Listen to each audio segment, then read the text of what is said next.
Breaking news AICC chief ఖర్గేతో CM Revanth Reddy భేటీ అయ్యారు. పలు కీలక అంశాలపై ఖర్గేతో CM Revanth Reddy, TPCC chief Mahesh Kumar Goud చర్చిస్తున్నారు. శంషాబాద్ నోవాటెల్లో ఈ ప్రత్యేక సమావేశం కొనసాగుతుంది.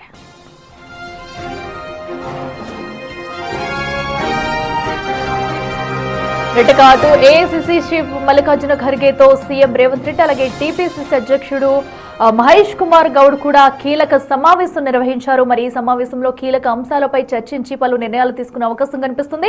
మరింత సమాచారం మా ప్రతినిధి రాణా లైవ్ లో అందిస్తారు.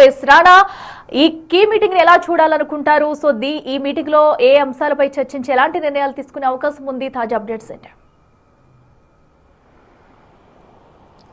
మల్లికార్జున ఖర్గే శంషాబాద్లో నోవాటో హోటల్కి చేరుకున్న తర్వాత ముఖ్యమంత్రి రేవంత్ రెడ్డి, అలాగే పిసిసి ప్రెసిడెంట్ మహేష్ కుమార్ గౌడ్, అలాగే డిప్యూటీ సీఎం బట్టి విక్రమార్క కూడా ఆయనకి స్వాగతం పలికారు. ఆయనతో ఇప్పుడు ప్రస్తుతం సమావేశం కొనసాగుతుంది. ఎందుకంటే రాష్ట్రంలో జరుగుతున్నటువంటి రాజకీయ పరిణామాలపైన వారు కీలకంగా చర్చిస్తున్నట్టుగా మనకు సమాచారం అవుతుంది. దాంతోపాటు జూన్ 2 తారీఖున తెలంగాణ రాష్ట్ర వ్యాప్తంగా అత్యంత అంగరంగ వైభవంగా కూడా తెలంగాణ రాష్ట్ర అవతరణ దినోత్సవాలు జరుపుతున్నటువంటి నేపథ్యంలో ఆ కార్యక్రమాల గురించి, దాంతోపాటు రాష్ట్ర ప్రభుత్వం ప్రవేశపెడుతున్నటువంటి అనేక సంక్షేమ పథకాలు అమలు ఏ రకంగా ఉంది అన్న దానిపై కూడా పూర్తిగా మల్లికార్జున ఖర్గేతో చర్చిస్తున్నట్టుగా మనకు సమాచారం అవుతుంది. దాంతోపాటు ప్రభుత్వం పనితీరు కానీ, అలాగే పార్టీకి సంబంధించిన బలోపేతంపై ఏ విధంగా ముందుకెళ్లాలన్న దానిపై కూడా ఇటు మల్లికార్జున ఖర్గేతో సమాలోచనలు చేస్తున్నట్టుగా మనకు సమాచారం ఉంది. సో అన్నిటికంటే చాలా ఇంపార్టెంట్ అయినటువంటి విషయం ఏంటంటే జూన్ 2 తర్వాత ఫస్ట్ వీక్ కానీ, అలాగే సెకండ్ వీక్లో కానీ ఖచ్చితంగా మంత్రివర్గ విస్తరణ ఉండబోతుంది అనేసి కూడా ఊహాగానాలు వస్తున్నాయి. దాంతోపాటు ఇప్పటికే చాలామంది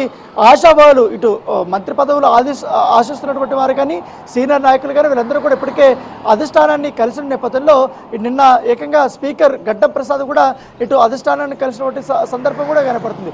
సో ఇటు మంత్రివర్గ విస్తరణ ఉండబోతుంది అనేసి కూడా ఇటు కాంగ్రెస్ పార్టీకి సంబంధించినటువంటి సీనియర్ నేతల్లో కానీ, అలాగే ఎమ్మెల్యేలో కూడా భారీ ఎత్తున కూడా చర్చ జరుగుతున్న నేపథ్యంలో తమ అభ్యర్థిత్వాలను కూడా పరిశీలించాలని కూడా చాలామంది కూడా ఇప్పటికే అధిష్టాన పెద్దలను ఇప్పటికే కలిశారు. దాంతోపాటు ఇటు పిసిసిని కానీ, ఇటు ముఖ్యమంత్రిని కానీ, ఇటు డిప్యూటీని కానీ కలిసినటువంటి నేపథ్యంలో దానిపైన కూడా ప్రధానంగా చర్చించబోతున్నట్టుగా మనకు సమాచారం అవుతుంది. ఎందుకంటే ఈ తుది నిర్ణయం అనేది తీసుకోవాల్సిన అవసరం ఉంది. దాంతోపాటు కొంతమంది పేర్లు కూడా ఇప్పటికే నిర్ణయం తీసుకుంది కాబట్టి దాంట్లో ఫైనలైజ్ చేయాల్సిన బాధ్యత కూడా ఉందంటూ కూడా ఇప్పటికే ఖర్గేతో మాట్లాడినట్టుగా తెలిసింది. దాంతోపాటు సామాజిక, ఆర్థిక, దాంతోపాటు పార్టీకి సంబంధించినటువంటి విషయంలో రాబోయే రోజుల్లో చాలా వరకు కూడా ఎన్నికలు ఎదుర్కోవాల్సినటువంటి తరుణంలో ఇప్పుడు మంత్రివర్గం సంబంధించినటువంటి విస్తరణ పైన ఎవరు ఆశావాహులు, ఎవరు వస్తారు, ఎవరికి ఇవ్వాలన్న దానిపై కూడా అన్ని బేరీజు వేసుకొని వారికి అవకాశం ఇవ్వాలన్న ఉద్దేశంతో కూడా పెద్దలు ఆలోచిస్తున్నారు. కాబట్టి దాని దగ్గరగా ఇప్పటికే చర్చలు కొనసాగుతున్నట్టుగా మనకు సమాచారం ఉంది. దాంతోపాటు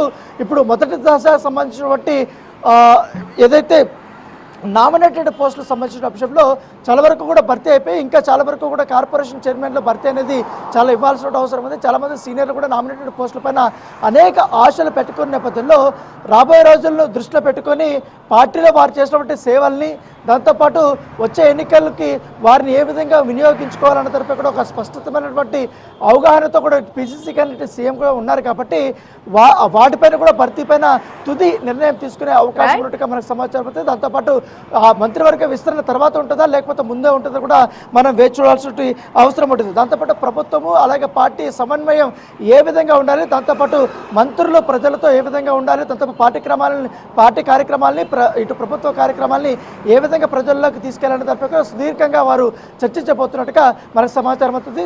దాదాపు ఇప్పుడు అరగంట పైన ఈ సమావేశం సాగుతుంది. మరికొంతసేపు ఈ యొక్క అంతర్గత సమావేశం అయితే కొనసాగే అవకాశం కనపడుతుంది. Right Rana, thank you.